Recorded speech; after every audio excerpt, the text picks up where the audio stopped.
was the beginning of monsoon. The temperature was dwindling. The summer heat had lessened. The sky was covered with clouds.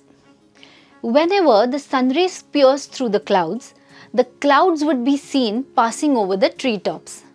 The tender pinkish leaves on the tree had now turned lush green. So many shades of green, as if arrived for a get-together. One could easily measure the growth of the forest trees with the help of this new foliage. Birds were chirping from the trees on the riverbank. Just then, an animal came running by the jungle path and stood in front of us undaunted.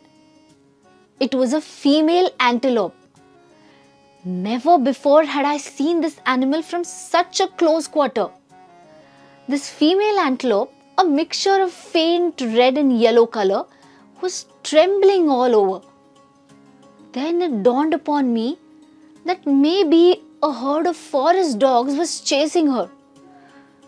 The animals of the deer family normally do not come near man, but they turn to a man when their life is in danger. Her eyes were unsteady, moving all the time. Every forest rest house had dried up. The rocks in the bed lay bare. There was still some water at few deep spots. Some staff workers and I were inspecting a nursery now and then. She looked behind. Most probably, she had left behind her newborn baby. As we stood looking at her wonder-struck, there came the rustling sound of dead leaves, and lo, there stood right against the fencing of the nursery a herd of forest dogs.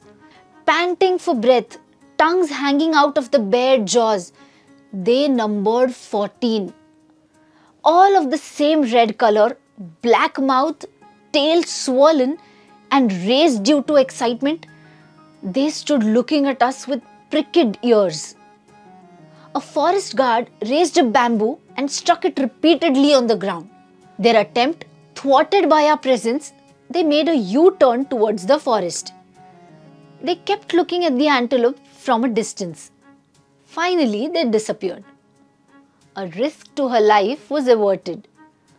The moment she realized this, she had rushed into the forest by the same route by which she had come. I immediately got into the jeep and followed her. The herd of forest dogs was resting by a forest spring. They sensed the presence of the running antelope. The leader of the herd gave her a chase.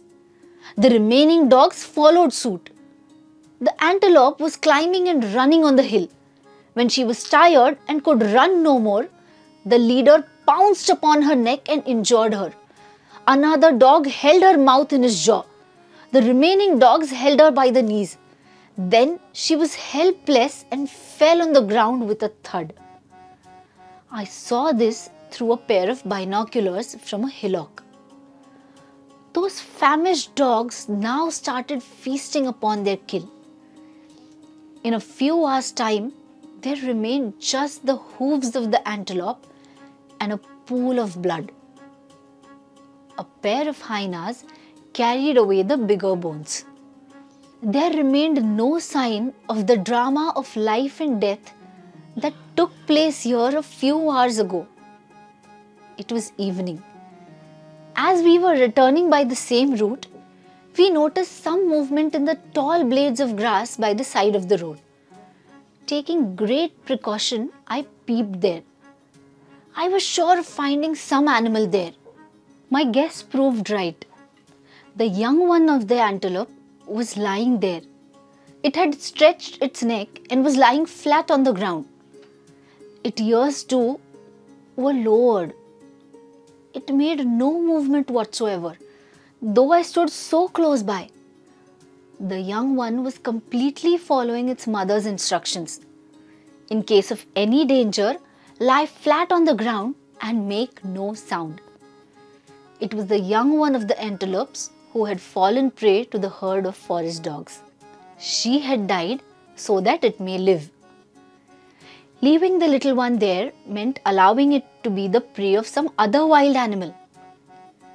It seemed hardly a day old. I carefully lifted it and placed it in a canvas bag. One may witness a wild animal's death unexpectedly, but one hardly ever gets to see their birth. Our house at that time was right in the forest. I took this little one home and handed it over to our daughter Chaya, who had just started going to school. Faltering slowly, the little one learned to stand on its own feet. Its color was faint red-yellow with a dark line right in the middle of its back. Its ears were big and oval-shaped, body soft and tender, face very small, but the eyes quite big and bright. She looked as tiny and tender as a red-colored Manoli, a bird found in the jungle. So, we named her Manoli, and very soon she started responding to it. Chaya immediately readied a feeding bottle of goat milk plus glucose. First, she refused even to touch the nipple of the bottle. After a while, she felt it with her tongue and then held it tight in her mouth. Within a few hours, she mastered the skill of drinking milk. Thereafter, she started emptying the bottle at one go. She started playing in the yard.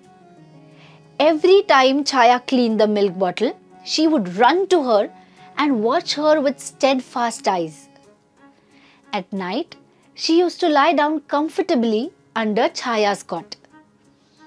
With some efforts though, we gave her toilet training. As soon as it was daylight, she would start wandering in the yard. She developed the habit of urinating and excreting under a shrub near the fence. We tied a ghungru around her neck. Its ringing would tell us about her whereabouts. She became more intimate with the women folk of the household. Chaya, her mother and grandmother. They always fed her. She used to wander about the yard with Chaya, following her wherever she went. Chaya walked half a kilometer by a jungle path to catch the bus for her school. Manoli accompanied her to the bus stop. She would keep staring at Chaya standing at the entrance of the bus till the bus left. Then she would return. Thereafter, it was Grandma whom she kept following like a shadow. When it was lunchtime for Manoli, Grandma gave her a mixture of various grains mixed with milk. She also enjoyed nibbling at leafy vegetables. Whenever I went on my inspection tours, I brought a variety of jungle fruit for her.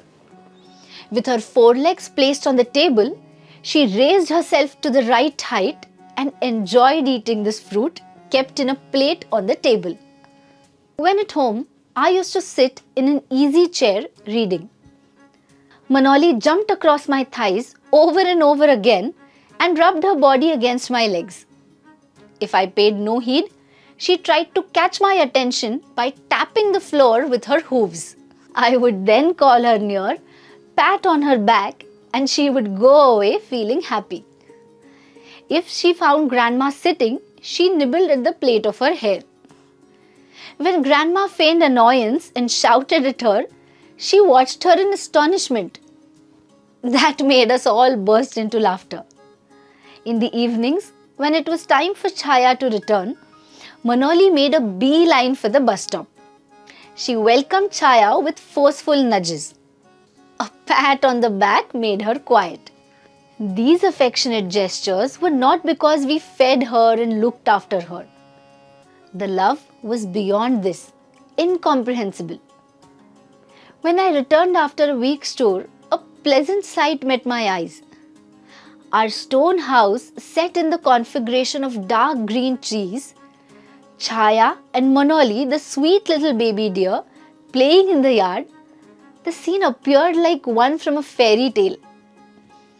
Manoli became a member of our family. She gave us the warmth of a friendship. We were able to read the language of her eyes. Her company enabled us to become one with the quietude of the forest. Chaya's classmates from the neighborhood often gathered in our house on holidays. They ran about, danced around, and played a variety of games. When they played hide and seek, Manoli hunted Chaya out in no time. But Manoli never took a liking for these friends. In fact, she disliked them. Maybe because Chaya paid no attention to her when they were around. Manoli didn't even let them touch her. That is why once in a while, Chaya, with Manoli towing the line, would start running towards the jungle and would stop only after reaching the temple on the top of the hill. It was a quiet place. From here, one could see the 7 rows of mountains turning blue deeper and deeper as they neared horizon. The narrow valley in between was covered with green fields. The water in the springs appeared silver bright. Small villages lay scattered throughout the jungle. The serpentine paths from the valley reached the hilltop.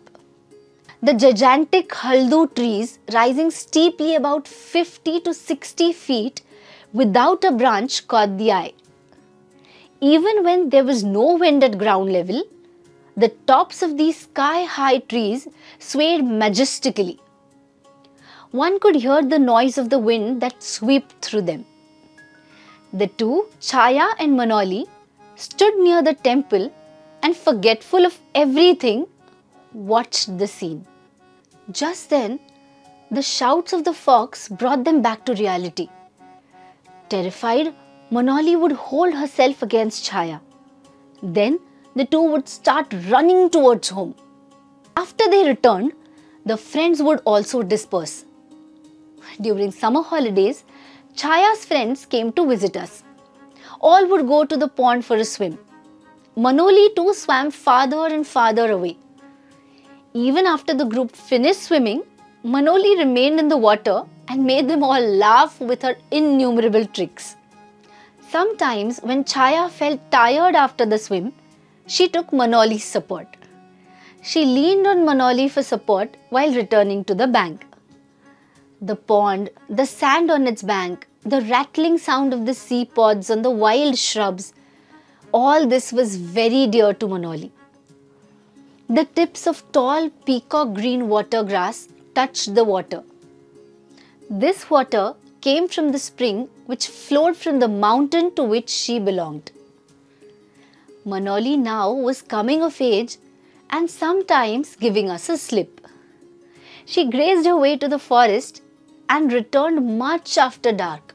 Lest she became a prey to forest tigers, we removed the ghungru and put a silk band around her neck. Gradually, her returning from the forest became more and more irregular. Earlier, the sound of ghungru told us about her return. Now, in the absence of it, there was no clue. Chaya just waited and waited for her. Sensing her anxiety for Manoli, I told her once, Chaya, Manoli is like a bird of the forest. She's developed wings now. One day she's sure to fly away.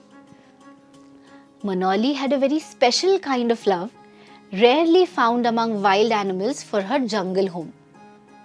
One day, Manoli went grazing into the forest and did not return. Many months passed by and slowly we forgot her. But Chaya could not. That night, Chaya thought she heard an antelope calling under her window. We too ignored it because it was midnight. In the early hours of the morning, there came from the garden a clear sound of the antelope's hooves. Immediately, Chaya opened the door. In the faint light of the dawn, there stood a full-grown female antelope with the silk band round her neck. Life in the forest had totally transformed her. She was no more a baby. A yellow shade had developed over the earlier red color. The black hooves of her graceful legs were shining. A beautiful bend in the neck had made it flexible. She looked well fed. Her big round eyes were sparkling like sapphires. It was now daylight. She had not come alone. A handsome male antelope with full-grown beautiful horns was standing outside the fence. With raised ears, Manoli turned and looked at him. The next instant, looking at Chaya, she walked over and stood by the antelope. Manoli had not forgotten us after all. From her favorite forest home, she had come to meet Chaya. And she was not alone. She had brought along her mate too.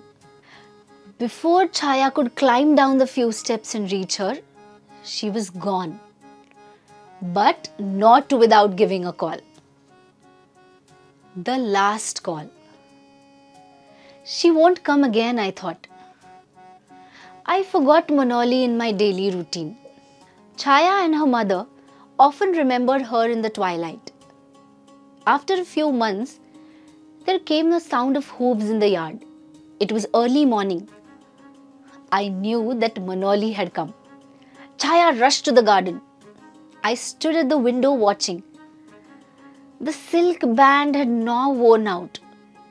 She was not alone. Her little one was with her. As Chaya went nearer, Manoli looked at her with her big round eyes. The little one stood close by the side of her mother. The mother nudged it softly and made it stand in front of Chaya.